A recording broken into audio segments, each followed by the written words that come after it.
So what you're looking at is a database that I've made already. And you're looking at something called the main switchboard form. So this is a form that is there to help you link to other forms. Okay, that's the point of a switchboard form.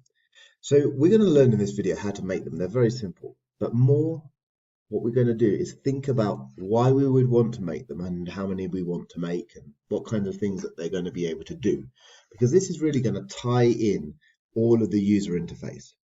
So in order to do these, you have to have already created all of your forms that you're going to link together with switchboard forms, obviously, because you can't link to something that doesn't exist yet. So before you can really do this, you need to sort of design something out. We'll talk about that. That's going to be your task at the end of this video.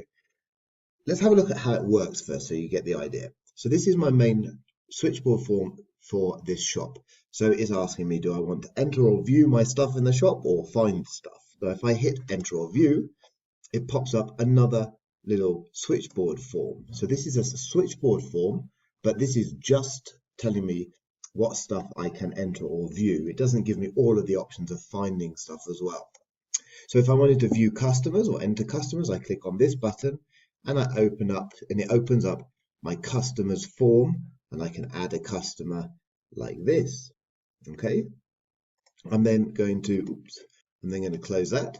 Maybe I want to sell stuff. So if I want to sell stuff here, I can click on that and I can go to enter a sale for the shop here. So what that button did is it opened this different form. Okay, this form I can close with a little exit button. Let's look just a second at how neat this is. There's no extra stuff on here confusing the user. It's very clean and simple. That stuff is what you change in your properties of the field of the form, by the way, what you should have been playing around with in the last task. So we'll close that. So now you can see if I go here, I want to edit or view my colors. There's my colors. If I want to view my products, I click on here and I get to my products. So what you've just seen is this main switchboard and this switchboard form that lets you do some more specific set of things. So let's have a look at how to make them. So we're going to go back to our school database. Okay. Oh, I don't want to do that. Let's just close that. Okay. Ignore that. So what we're going to do is we're going to make a new switchboard form. So to do that, go to create and blank form. Okay. So that makes you an empty form like that. Now all the switchboard form is an empty form with some buttons on it. So you add a button. I told you it was simple. There you go. I've added my button. What do I want this button to do? I want it to do a form operation and I want it to open a form. Okay.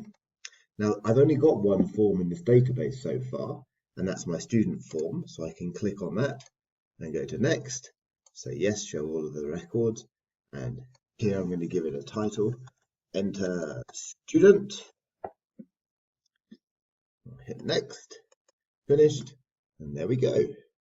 Okay, so what I'm doing here is I've created a very, very simple switchboard form. So let's have a look at it. What would happen is if I switch to form view, there's my switchboard form, and it will have nice titles, maybe the school logo. It needs to look good as part of the interface. And if I click on that button, I get to my student form, and I can go through and add my new student. Okay.